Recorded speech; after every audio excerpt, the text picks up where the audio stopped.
Hello, Athens. Welcome to the Classic City Business Podcast. Our mission? To connect our community to the local business owner. If you love Athens and love supporting the people behind our businesses, then you're in the right place. We get to know the people behind the sign. Some are legends, others are on their way. You're listening to the Classic City Business Podcast with your friend, your host, all-around great guy, and owner of Generations Commercial Cleaning, John Gluck. So get ready, buckle up, hang on, here we go.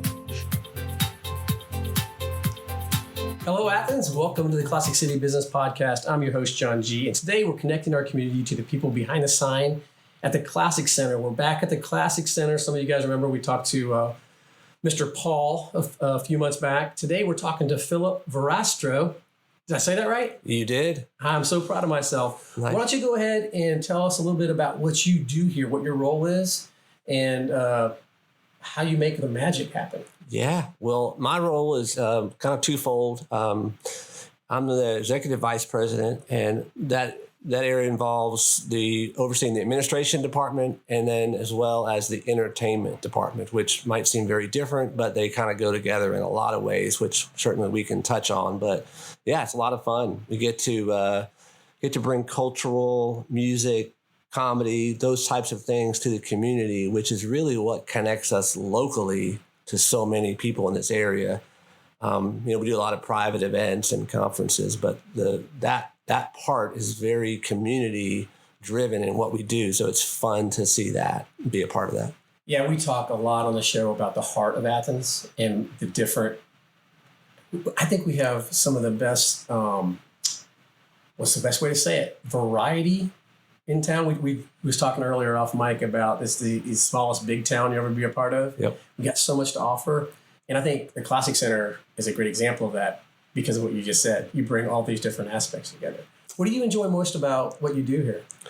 I think it's really, and I tell anybody who asks me, about that kind of type question, it's really kind of where it all started was the excitement of the event.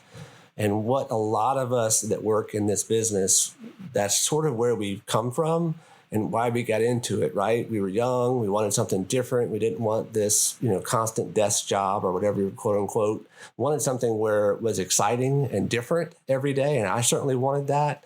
So it's the idea of every day there's an event, which is a lot here. We get to see people come in, and for the shows, it's a big night for them. Individually, we see the couples come in. It might be their anniversary. It might be a birthday. It might be whatever. It might be their first concert.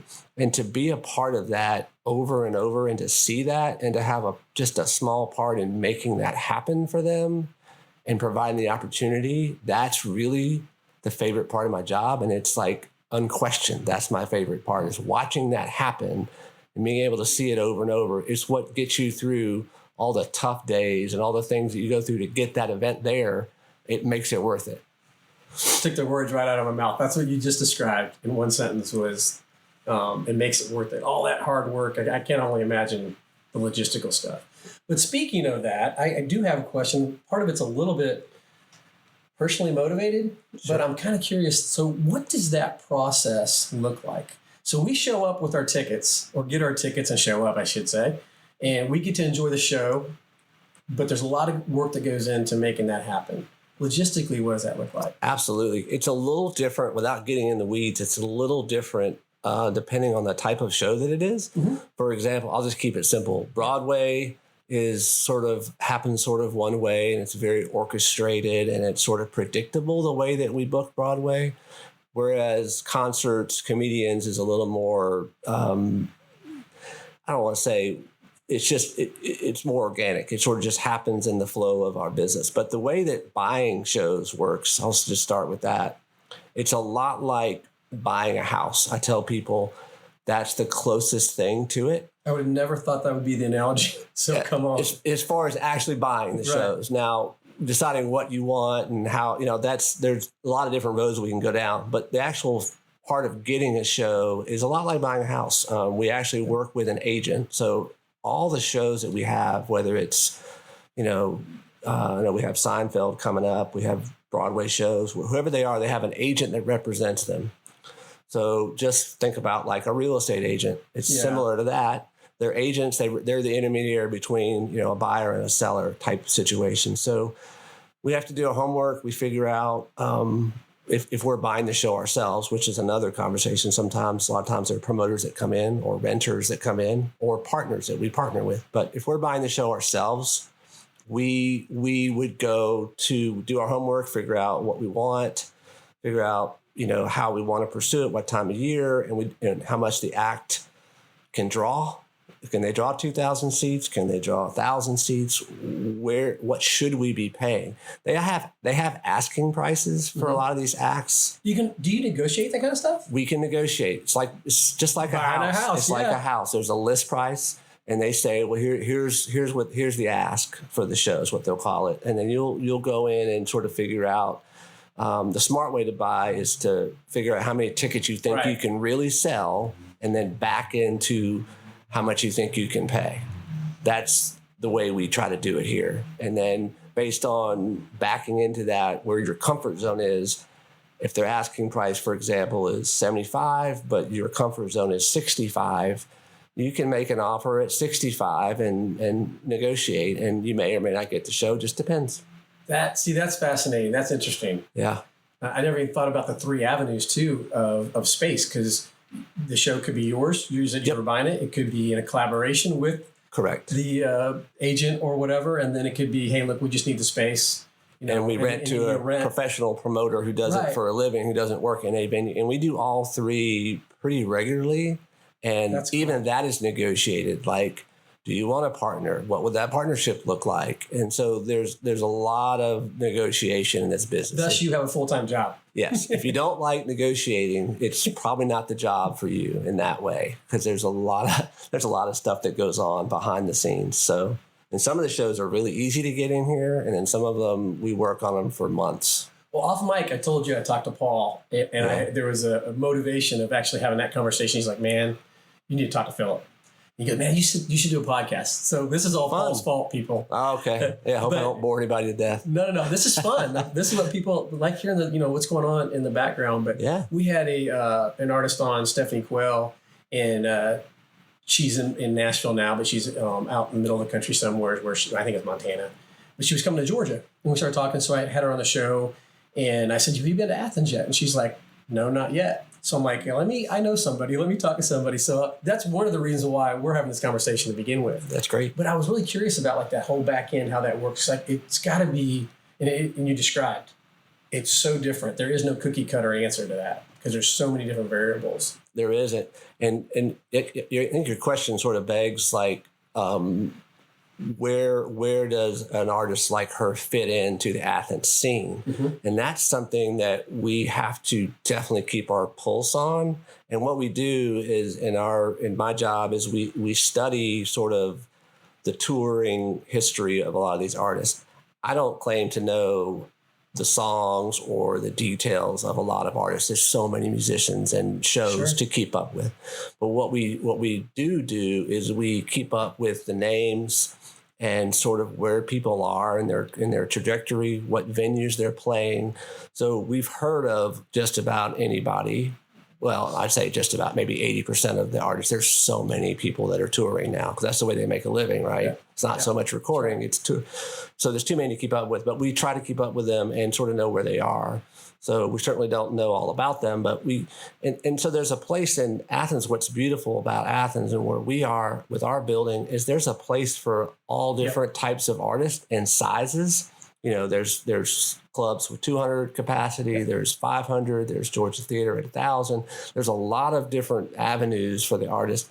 And really part of the art of buying for any of the venues is finding the right artist at the right time, at the right size. Right. And the challenge is it's like a roller coaster, right? Some of them go up, some of them go down. It's trying to find them where they are. You got to put butts in the seats, right? Right. So, yeah, that was what's interesting. Even talking to her is, you're when the artists are starting out, they're doing different things. She's played Grand Opera. She's done all these, big venues. She's done these small venues. We talked about one that was local in Georgia. I'm sure you know. It's a smaller venue, and you're just all over the place. But at the end of the day, you're trying to fill that space. And I don't know how that works. I just knew that there was people that were driving from like Gwinnett County down there. So how do people, it's not just Athens, right? So you're drawing people from different areas. Correct. So do you market to that? How do you get those butts in the seat? Yeah, a lot of it is picking the right artist, right? I mean, that sounds so simple, but simply putting shows in a theater, in a space, is actually fairly easy if you're willing to just go out and risk and buy. Right. You could have shows all the time. We try to make sure that we're doing it in a financially responsible way, but we also try to appeal to the right size acts and the acts people want to see in a room our size, a theater our size. We don't need to bring in an act or try to bring in an act that is consistently drawing, 800 people. There are other spaces might be better for that. So we're focused on acts that are going to be in that 1,200, 1,600 to 2,000, which is our, sweet spot in our room. So, but marketing is a, ongoing effort. But database is a huge part of it. Every time someone buys a show with us, we have their information. We do not share that or sell it, but we use it to market back to them. So it's direct. It's direct marketing. Okay. A lot of it. And we rely on people, once they come to a show and have a great experience, we want them to come back and hopefully they'll watch what's going on with us. They'll follow our social media, those kind of things. But it probably is not a surprise when you bring in, like a Jerry Seinfeld or something. There's not a lot of advertising we need to do. We just put it up. And it sells. Word of mouth. There's nothing more powerful than word of mouth and peer-to-peer, friend-to-friend. When people hear of an exciting event, what do? They go tell people, hey, let's go to this. And then they tell somebody else, and it just spreads. So there's nothing better than that for marketing. So let me throw something out there, because these guys are probably not as famous as Jerry, but you had one of the guys that was on Impractical Jokers. Did that show go well? Yeah. As expected. It did go well, and that was one of those partnership shows. So we had a promoter that came in that has enjoyed working with us, wants to work with us more. We've built a relationship, sort of a trust with them, and they're starting to bring in some of those comedy shows. So yeah, each area sort of has its own little niche, and there are certain promoters that specialize in comedy or, jam bands or whatever the genre might be. And those are the folks that you really want to work with because they know the market. They know where those fans are. They know how to reach them. They've been to other shows by that same artist. So really those strategic partnerships are huge in that area. We present our own. We probably do 12 to 15 events a year on our own. But then everything else you see here is either a partner or a promoter. So it takes all three to sort of make a great season like we had this past year. That's interesting. The number 15. I just kind of where we are. Yeah, I didn't know if it was like a half. So that's. I was going to ask you that. Probably 10 to 15 every year is probably what we're involved in directly. Just depends on the year. I mean, so opportunities. The other guy I was going to ask you about was John Christ. I'd seen him on social media somewhere, some reel or TikTok or something, and then I saw that he was here, and I was going to go to that show. And I was out of town. I was like, oh, you got to be kidding me. I'd like to hear you say that show went off well. And was that the same promoter? It was the same promoter. And I actually had to miss that show. I was out of town myself. So I missed that show. Our very capable theater team runs that show. We have a great team that operates every day in the theater. So my area is helping them program the theater and helping them sort of manage, make sure they have all the tools and resources they have, and kind of code book the theater with the theater general manager who runs the day-to-day over there. And she does a great job. I want to give her a shout out. It's Allison Perfetti is her name. Does a great job with the theater. All right. That's awesome, man. Well, our second segment on the show is getting to know the people behind the sign. So this is where we try to find out like your deepest, darkest secrets, and put it out there on the airwaves. You ready? Oh, my goodness. I don't know if I have many of those. But see, I didn't prep you on that, did I? No, you didn't. Now, one of my favorite questions to ask seriously, though, is what's something about yourself that maybe your team would be surprised to learn? It can be something like, hey, when I was a little boy, I wanted to be fill in the blank, or I'm actually pretty good at fill in the blank. Yeah. Oh, and wow. people don't know this about me. I think some of them might know this about me just because it's just maybe words gotten out or whatever. But I'm very much into golf. It is my outlet. As an introvert, it is my time to sort of be in my own head. It's a very frustrating game, but it's also That's what I was about to say. It's also a beautiful game, so I love it. It's your outlet, so you go to your outlet to get frustrated. I say frustrated meaning I love the challenge of it. You're only as good as like your last shot and your last round. Any golfer that's listening to this knows that your confidence can be shot, in one round, or it could be you think you're the greatest in the world after one round, which to me is different than some other sports. It's like dating. Yeah. You get your confidence can be really high after a date. I think it's kind of the sick reason that I love it. But I think that's probably something that people don't all know about me. I also have gotten into sort of club repair and club making and customization, which is something I don't think many people know at all. So I'll throw that out there. But I'm very much an amateur at this point. I think that's the answer. Like, I repair golf clubs. Yeah, I take them apart and refinish them and do things that would have scared me before, but I've just gotten into it, and I enjoy that too because it's kind of quiet time. That's your therapy. Yeah, and I work so much with spreadsheets and phone calls and emails here. I get to do something with my hands. Yeah, and I kind of need that. Yeah, it keeps you sane. If I dare say you're sane, we haven't established that yet. I think so. Okay, yeah, I think so. That's a whole other podcast, I think. Yeah. What's some of the things that you love to do around Athens? Oh, besides golf. I mean, we established that one. Athens is just so much fun in so many different ways. It's one of the working downtown. We're blessed to really experience downtown as a team all the time. So we see the kind of the morning, the day, and the night, and even the late night of downtown. And anybody who's lived here long enough and done all those knows that they all have different vibes and moods. But I just enjoy all the local businesses. We try to frequent them as much as possible, my wife and I. And I've got 2 young boys, teenage boys. And so we try to get out and do as much as we can. But supporting local businesses is really important to us, and trying to get out to the restaurants and stuff. We go to some of the sporting events as well, but we work a lot and stuff, so not as much.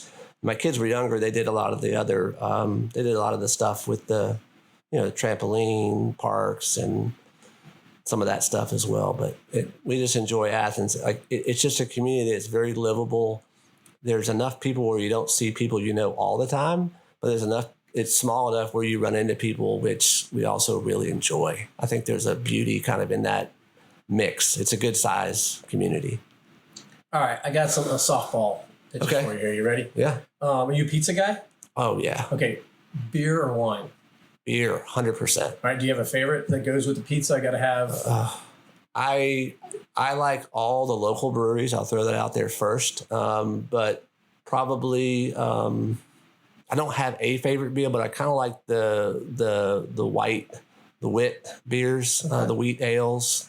Kind of like those, the wit beers. That's probably my favorite family of beers. But I'm not a big IPA guy, which a lot of people are. I kind of like some of the other stuff. But yeah. All right, another softball. Okay. Book or movie? Ooh. As if you have time to stop and watch a movie or read a book. Sometimes I don't, but I tell you, honestly, it would be a book. And this, again, might be something that people wouldn't know, but I'm kind of a history buff. So history, I like reading, learning.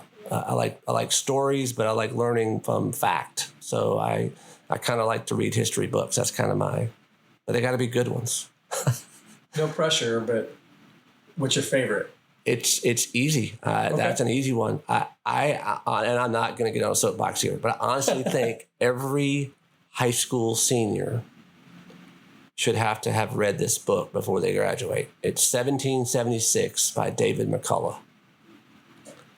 If you've heard David McCullough, he's a history writer, no longer with us, but he's written some tremendous books. Truman, Adams, He's written a lot of great history books. He's my favorite history author. But that book, whether it helps you understand what created this country and what the mindset was and the bravery and it's a story that everybody should read.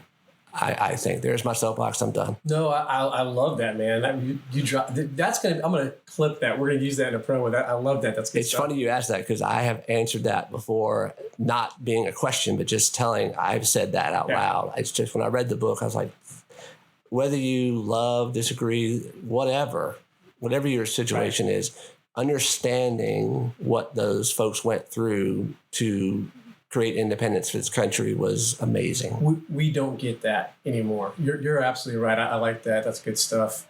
Yeah, man, that's usually just a wisdom bomb, like boom. I like that. All right. Do you have a favorite? I told you one more, but I do want to ask you this. Yeah. Do you have? I don't like the word idol, but I do like the idea of somebody that you respect, looked up to, that maybe had a positive influence on you that made a difference in your life. Yes. I'm going to say certainly my father and some of the things he taught me about work ethic and just sticking to things and following your passions, not being scared to take some chances. As far as somebody people would know of, it's kind of maybe an odd one, but again, going back to McCullough, I really admire Harry Truman. And I don't say that from a political standpoint, so this is not a political thing. He was somebody who a job needed to be done. He was put in a position to do the job, and he did it to the absolute best of his ability. And then he got away from the job. His whole story is just impressive to me, and the kind of person he was. I admired his ethics, morality, and I just think he was a neat person, Harry Truman.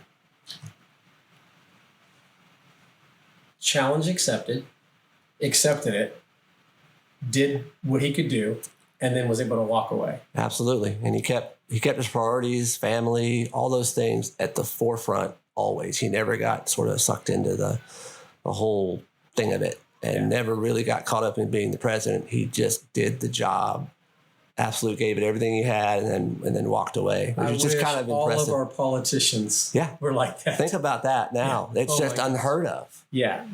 Someone like him. Just the whole, again, whether you agree with his politics or not is irrelevant. It's just he's an amazing kind of guy that just did his thing, got out. Yeah. No, I agree. That's one of those things that we can admire. I don't know if we can anymore, but we used to be able to admire people on both sides of the aisle. Yeah, absolutely. So that's a great answer. I came across a diner down here in downtown that I didn't know existed. They had the most incredible hamburger I've ever had, at least in a very, very long time. Sure. And I was so impressed. I didn't even know that place existed. I literally tripped over it because, a lot of the other places are closed for Memorial Day. And so it was like a happy find. Yep. I didn't share this with you. My audience has probably heard this story a couple of times, but I was actually doing a podcast recording and found out we had a zoo in 5 Points. Got a couple bears and gators. Bear Hollow Zoo. Yeah. I was like, what? Yeah. And it's, free. You can walk through it. Absolutely.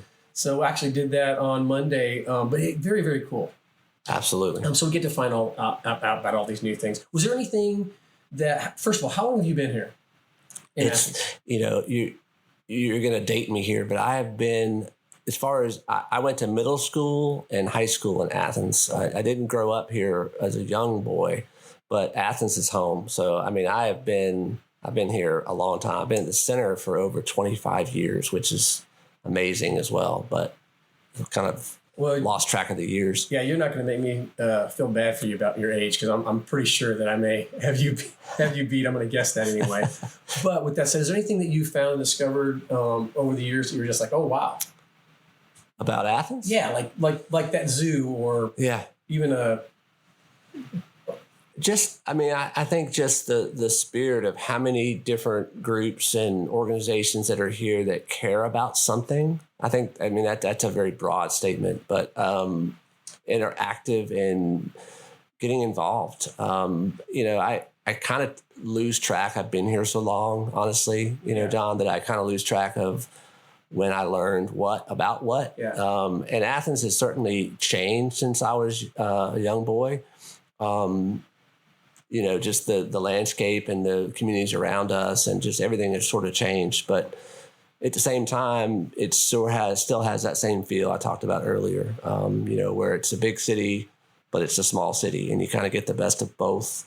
And it hasn't been overly commercialized or overly run over with traffic. So that's really nice. You just described the heart of Athens, though.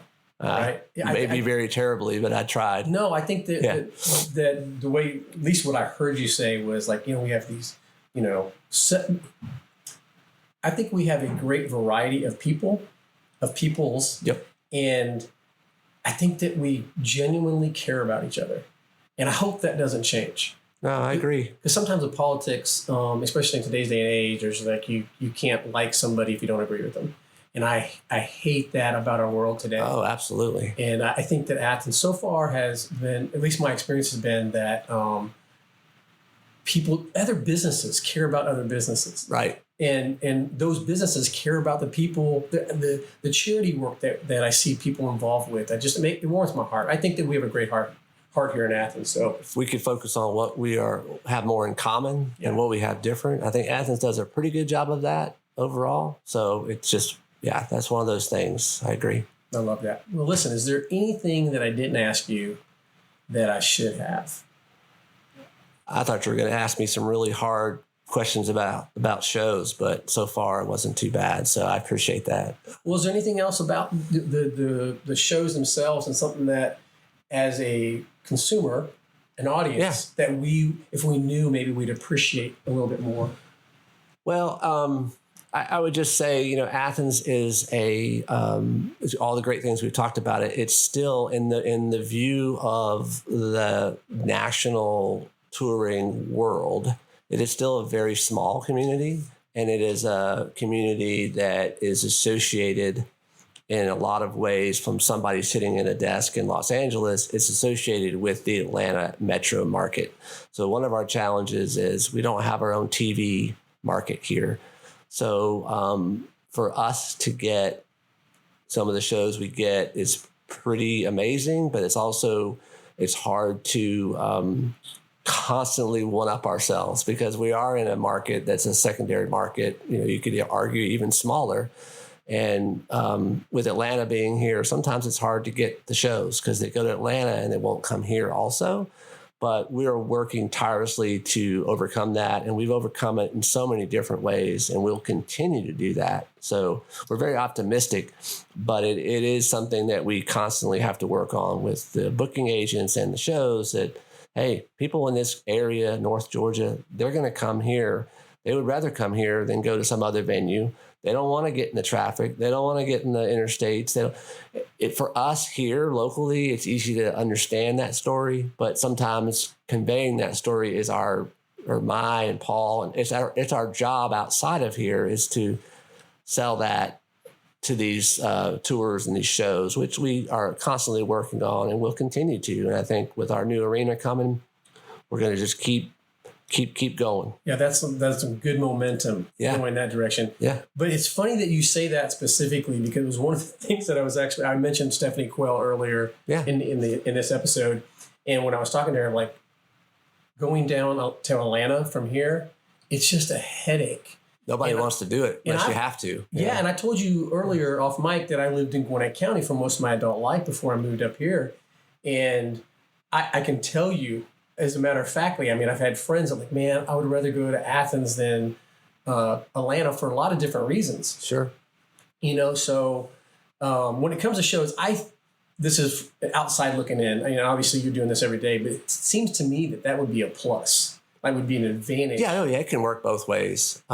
It just sometimes we'll go after a show and then they'll say that they're going to do Atlanta instead when we try to, say, hey, we could do both. But sometimes they don't. They're not comfortable doing that because they don't understand the dynamic. Mm-hmm. It just becomes more of a mileage thing. So it's something we're working on and have made great inroads. And we know this community is going to continue to support our shows and continue to come to the stuff in the future. So thank you to the Athens and North Georgia area. Well, hopefully the Classic City Business Podcast can be part of that too. You got big shows coming in, let us know. Or even if it's local stuff that you're trying to push, that's really kind of where our heart is about with the podcast. So please let us know. Absolutely. Athens, I hope you enjoyed this half as much as I did. I feel like I've learned a lot and have a whole new appreciation for the process of how we get these shows here. And until next time, go dogs! Sick 'em!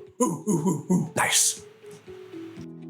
Okay, guys, we did it. We made it to the end of the show. Now that you've heard at least one episode, can you do me a favor? If you know someone you would like to hear on a future episode, you can contact us or have them contact us at podcastjohng@gmail.com or just message us on our social media platforms. We're on Instagram, Facebook. Just search the Classic City Business Podcast. You'll find us. One more thing. Please like, rate, review, and share. All of this really helps a lot. We really do want to connect our community to the local business owner. We believe this is a great platform to do just that.